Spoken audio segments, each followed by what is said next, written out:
The Nats Chat end-of-season podcast party will be at Walters at 7 p.m. on Friday night, October 10th. Spread the word among your friends. We're aiming for our highest attendance yet to celebrate our 5th season of coverage. Walters is located across the street from the ballpark. Pirates, as we've been telling you during this series, don't score a lot. Last in the National League in batting average, runs, hits, and home runs. Near the bottom in all the categories in the major leagues. Now the pitch gets away from the catcher, Adams, and in from third to score is Gonzalez.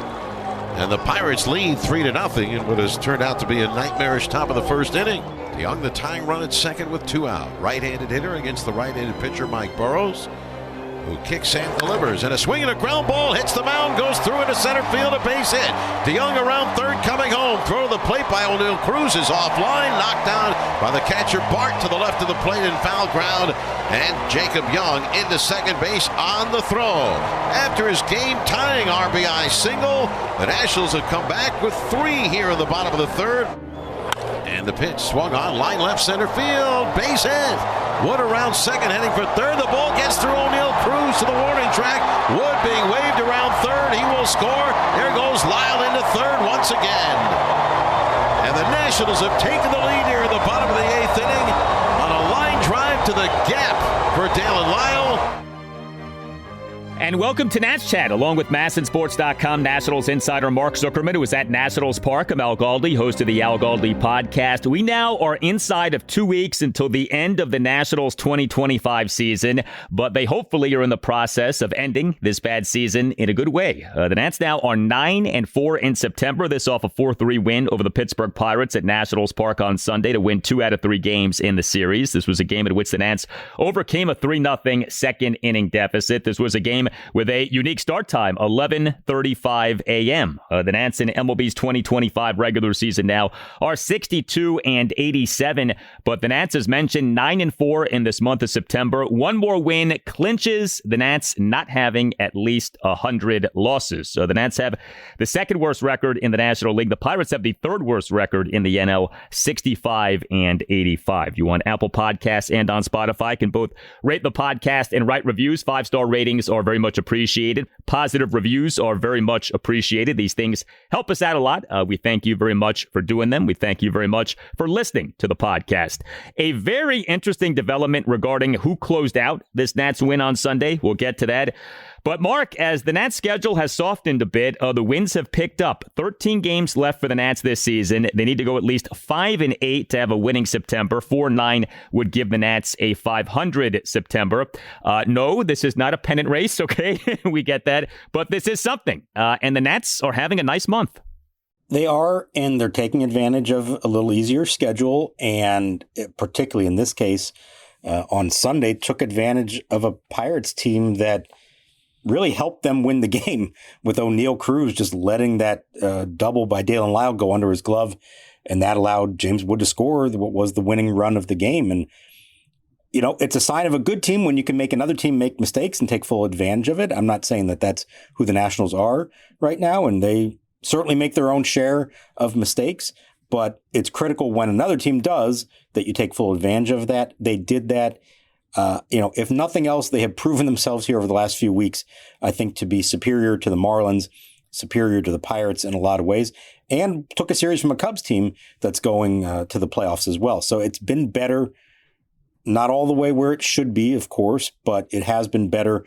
And it's just nice to see that they are beating teams that, in theory, you're supposed to beat, and taking advantage of the mistakes those teams make. This ended up being a so-so series for the Nats offensively. Specific to Sunday, the Nats scored 4 runs, totaled 7 hits, worked 3 walks, went 2 for 9 with runners in scoring position. The 7 hits, 2 doubles, and 5 singles. And more production from Daylen Lile. He refuses to cool off. Lile on Sunday as the Nats starting left fielder and number 4 batter, 2 for 2 with an RBI double, a single, and 2 walks. He did get caught in an attempted steal of second base, but Lile in a Nats 1-run 8th, a 1-out opposite field RBI double to the left center field gap on a 1-2 pitch for a 4-3 Nats lead. Mark just mentioned some of the specifics with that play, but you look at Daylen Lile getting on base 4 more times in this game, 2 more walks to go with the double and the single. Lile at the major league level this regular season here, 306 plate appearances, an OPS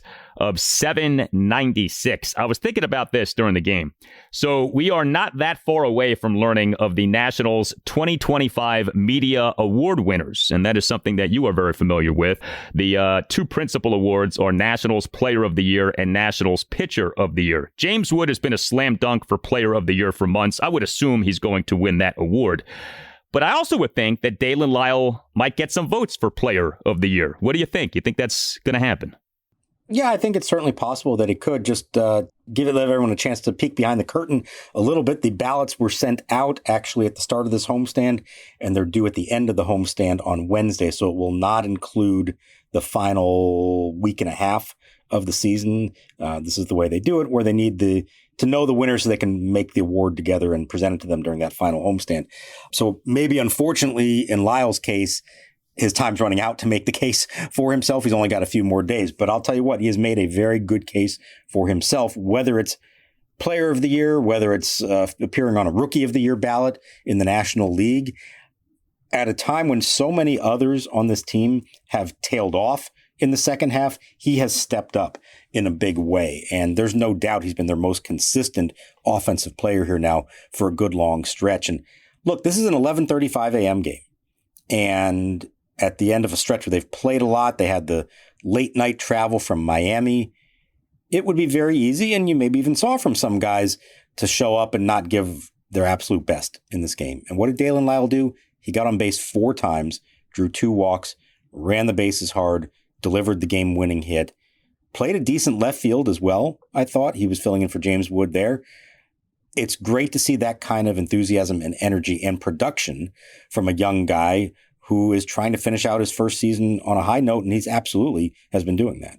And I want to give interim manager Miguel Cairo credit. I like how he's been using Lile DH, little bit of left field, little bit of right field. Look, defense has not been a strong suit of Daylen Lile, nor is base running, to be honest with you.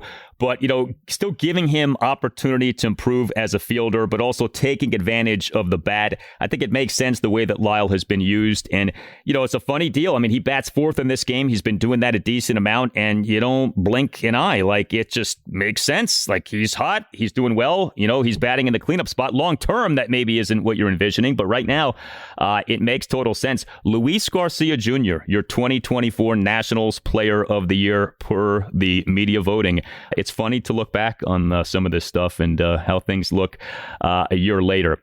So Lile did well in this game. James Wood, he on Sunday as an starting DH and number 2 batter, 0 for 3 with a walk and 2 more strikeouts. I'd like to talk about CJ Abrams, who had a horrible game on Sunday. He is an starting shortstop and number 1 batter, 0 for 4, 4 strikeouts, and another error, a throwing error. It right now feels like he commits an error, 2 out of every 3 games, 3 out of every 4 games, something like that.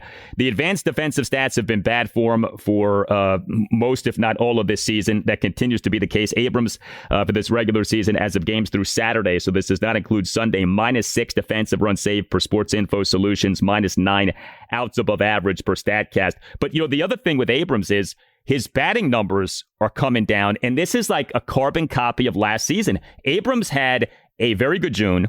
He had a so-so July. He had a bad August, and now he's having a bad September. Once again, a really good season for Abrams is falling off post the All-Star break, and the defense seems to really be in a rut right now. He is running on fumes, I think, at this point. It hasn't been real pretty to watch. You said it feels like he commits an error 2 out of 3, 3 out of 4. No, it's even more than that. Literally 4 of the last 5 games, he has been charged with an error. And there have been some other plays that maybe could have. There was a play in Miami in the first inning of one of those games that he didn't make the play, and it was scored as a hit, not an error, but certainly could have been an error. And I feel like it's the same kind of things that are happening. It's usually charging in on a ball and then bouncing a throw to first base. And they're not maybe 100% routine plays, but they're not difficult plays for the most part. They're plays that just require full concentration, muscle memory, and putting the ball on the money when you throw it to first base. And he has not done that with enough regularity. And to see it carry over, if it was that, I can't speak to what goes on in his mind, but to see it carry over in this case at the plate with 4 strikeouts like that, as well, not great. As I was saying earlier, it's an 11:35 start. It's been a long stretch here. It's tough on everyone to have to do that, but you still got to go out there and perform. And if you have a bad day, so be it. But it better be, not because of lack of effort. And it is really disappointing to see the way this second half of the season has gone for him. Now, remember last year, he was just starting to get hot again in September and looked like he was going to finish it strong. And then the incident in Chicago, and he gets sent home or sent to West Palm Beach for the last week. There's still time for him to finish this thing strong, but he's really got to get it back together and tell himself, I got 2 weeks to go. How do I want to be remembered for this season?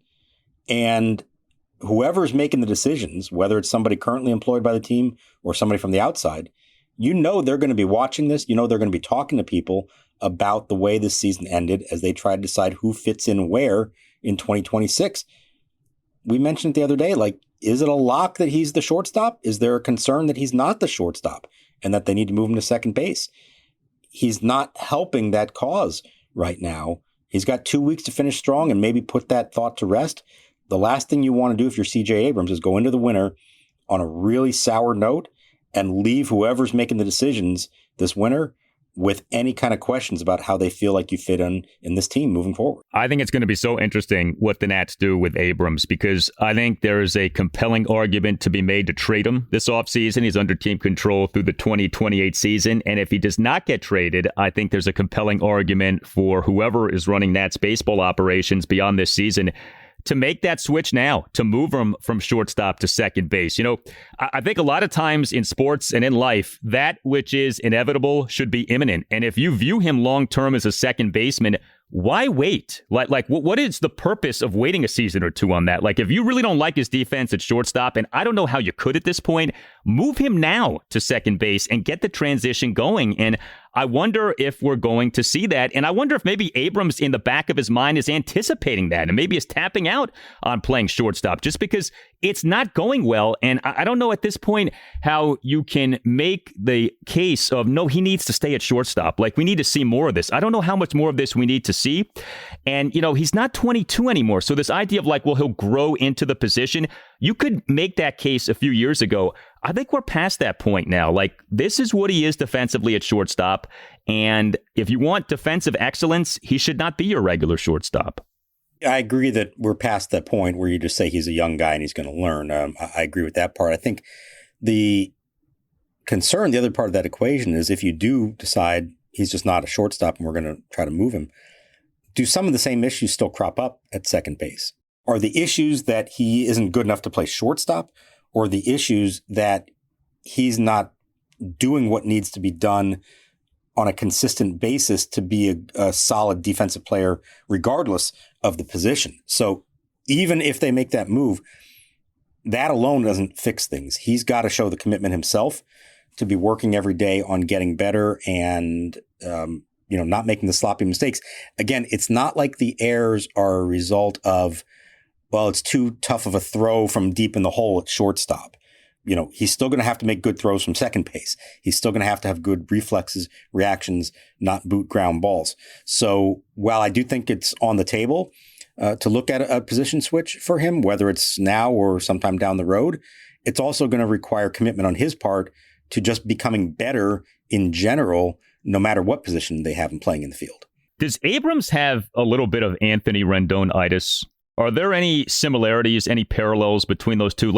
Rendon, for as gifted as he was, as productive as he could be, he had the reputation for sometimes being out to lunch, not being all there. And I feel like with Abrams, there's a little bit of that. Am I right or wrong on that? I get what you're saying, and there may be some of that where I think we always knew that for Anthony Rendon, baseball was his job, and then he didn't eat, sleep, and breathe it, and that he had other interests in life and things that mattered more to him than baseball. And that may be true in some ways of CJ Abrams. What I'll say about Rendon, though, is that whatever aloofness there was, whatever it appeared as though he wasn't fully into it, when the game was on, he did what he needed to do. There was never a question about his work ethic on the field. He made the plays. He could have that casual look about him as he plays baseball, but it was never a case of him playing sloppy baseball or looking like he hadn't put the proper work in to get done. So I think that's where the difference is. Supremely talented, both of them. I think in Abrams' case, it's just about a commitment to being the best version of himself that he can be. And we've had the discussion of, under the previous administration, maybe the interim administration, is there enough accountability? Had there been enough accountability being shown? Is he feeling pressure, Abrams, to work as hard as he can and feel like there are any consequences when he doesn't play well? I think that's a huge challenge for whoever takes over. And it doesn't just apply to Abrams. It applies to a lot of guys on this team. But I think at the moment, it's fair to say that he's high on the list of guys who need a little kick in the butt right now, I think, to get going.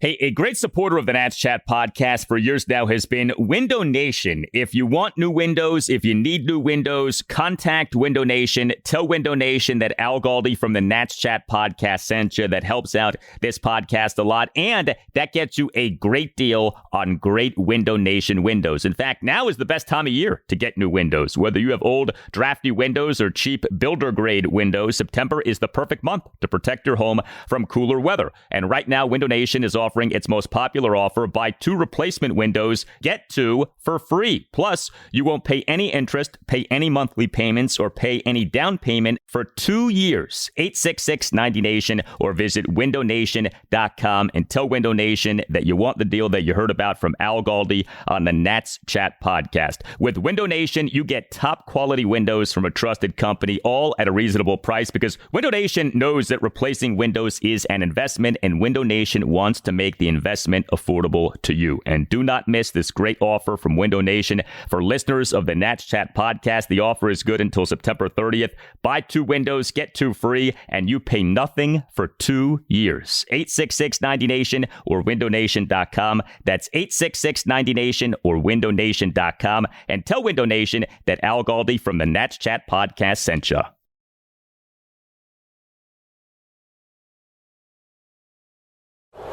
And the pitch swing, a ground ball hit late and fair down the right field line. It misses the sidewall, will go all the way to the corner, so Hassel has to chase it. It clears the bases. Gonzalez around second, heading for third. He slides in, although there was no play.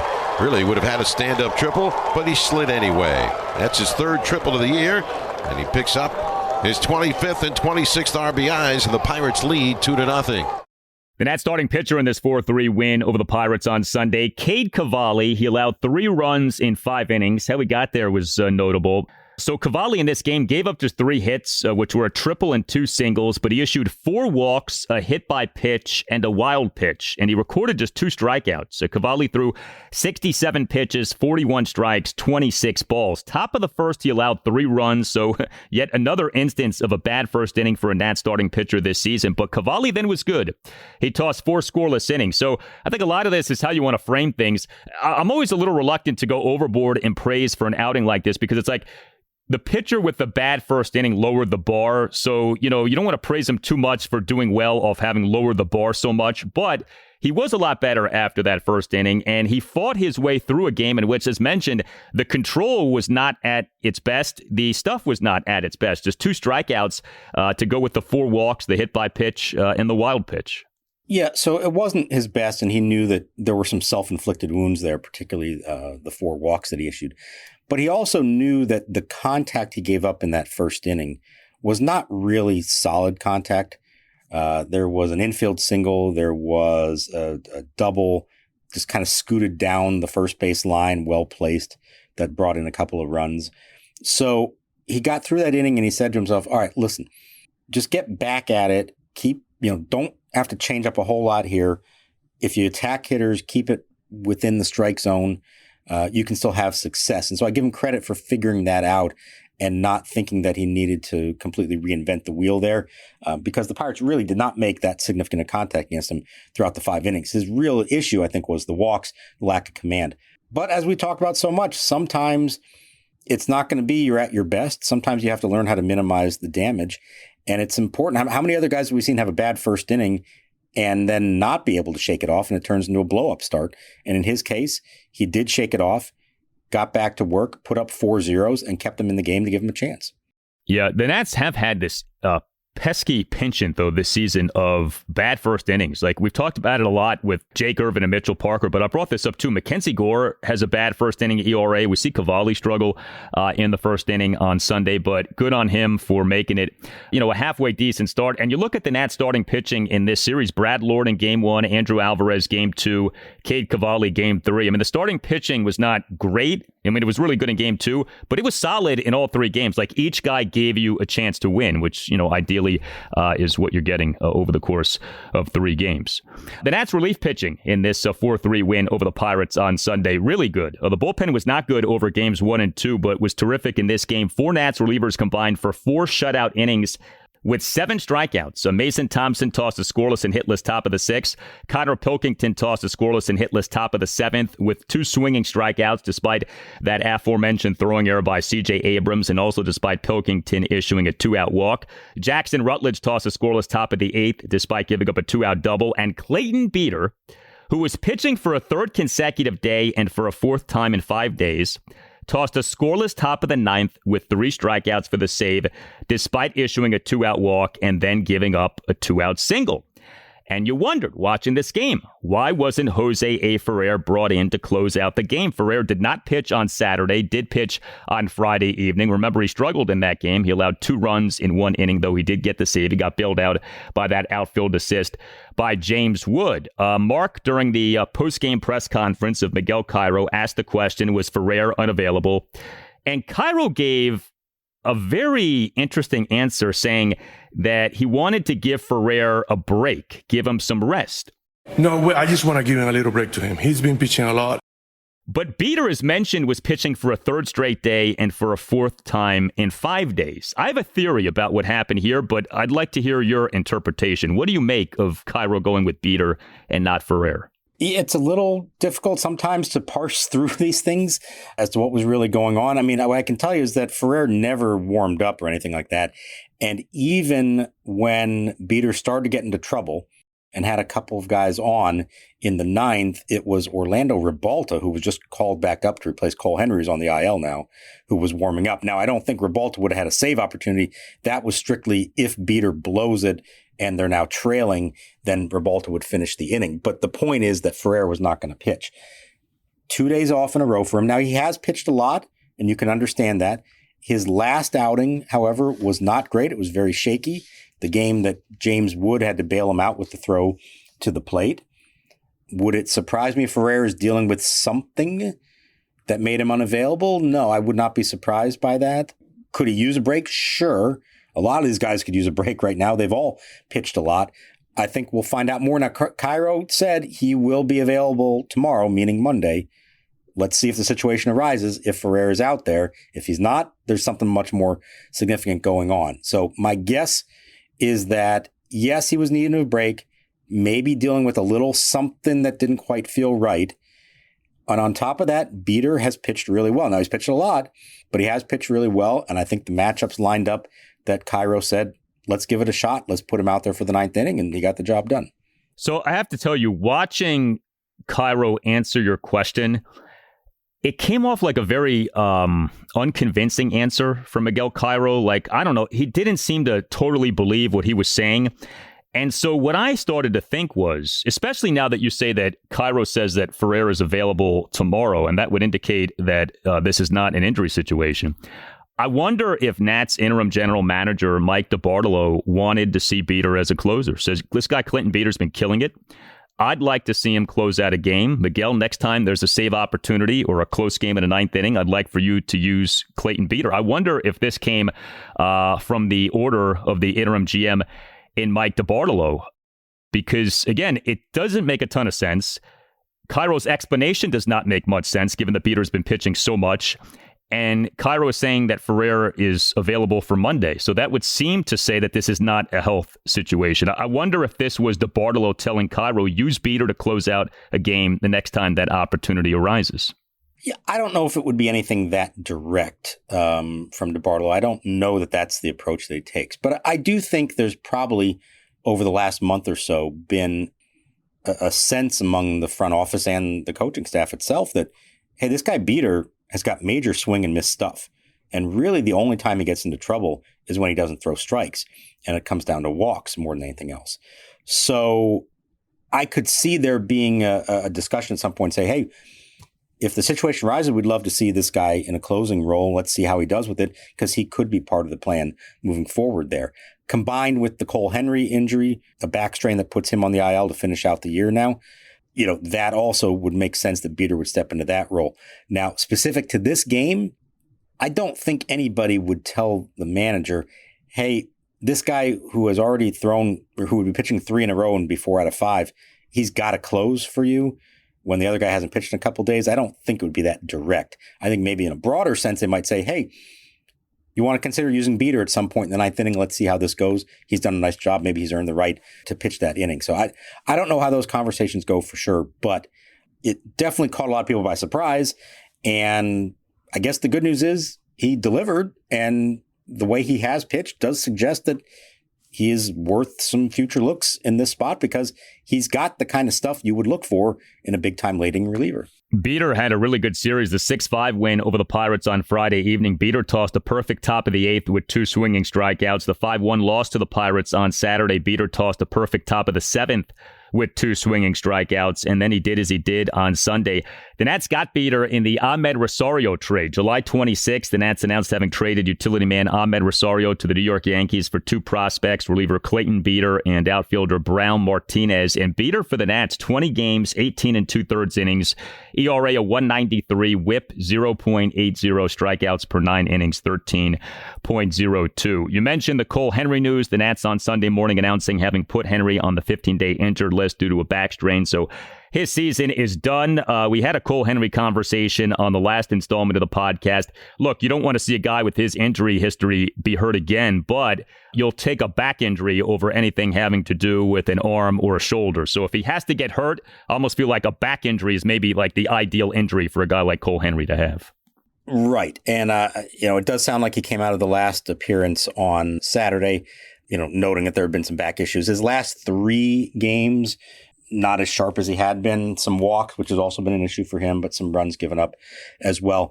Listen, as we talked about him the other day, and maybe we put the jinx on him discussing how he'd been healthy all year long, this has been a long season for a guy who has never been a reliever before at any level, let alone in the big leagues, and a guy with a significant injury history, having had thoracic outlet surgery a few years ago while in the minor leagues. So it's a disappointing end to it for sure, but it's not anything related to his arm.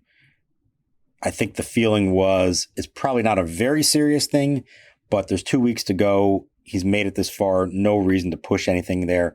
Put him on the IL. He is done for the year, and he can go home and say he had a healthy, mostly successful year as a first-time reliever in the big leagues. And there's a lot to like about what he could provide for them moving forward. Next up for the Nats, a 4-game series against the Atlanta Braves at Nationals Park, but the 4 games will happen over 3 days. Nats-Braves, a battle for who will not finish last in the National League East. We'll see. The Nats have some ground to make up, but game 1 of the series, Monday evening, 6:45. Mitchell Parker will be the Nats starting pitcher. Games 2 and 3 of the series are on Tuesday via a day-night doubleheader. Start times of 1:05 p.m. and 6:45 p.m. The Nats have not officially announced starting pitchers for these games, but the expectation is that the starting pitchers will be Jake Irvin and Mackenzie Gore in some order. And game 4 of the series, Wednesday afternoon, 4:05, Brad Lord will be the Nats starting pitcher. And this 4-game series will conclude a stretch of 14 games in 13 days. We've been talking about this. This has been a rather rough stretch for the Nats, not so much in terms of opposition, but just in terms of, a lack of any kind of an off day. The Nats, and I knock on wood when I say this, they have not had a rain delay in quite some time. We had a lot of rain delays in the pre-All-Star break portion of the season. 0 lately. That's good. But if you're searching for a break and you're the Nats, you have not had that. So got to get through this 4-game series. But then after that does come an off day for the Nats. So this coming Thursday. Why would you even go and mention rain, Al? It's been such a nice run here we've been on. The only rain we've seen anytime recently was in Miami, where it's not a problem because of the roof there.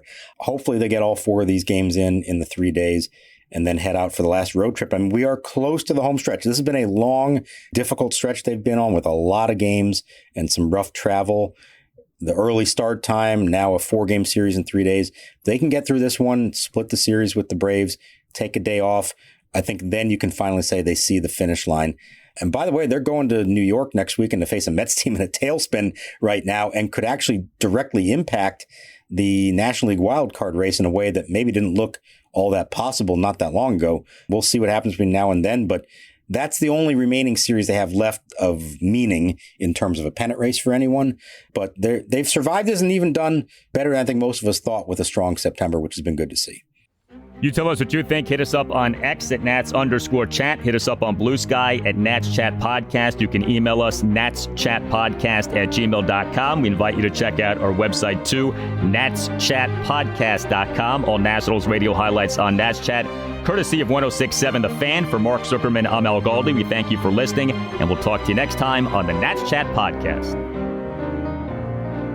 Now the pitch on the way. Swing and a long drive to left field. This is way back. It is off the wall and in play. So Lile scores from third. Chaparro coasts into third, and DeYoung is into second. Oh my, did not get enough air under it, but it's a bullet off the left field wall for a double. It's his 9th two-base hit and 23rd RBI. And the Nationals on the board as the Pirates 3, the Nationals 1.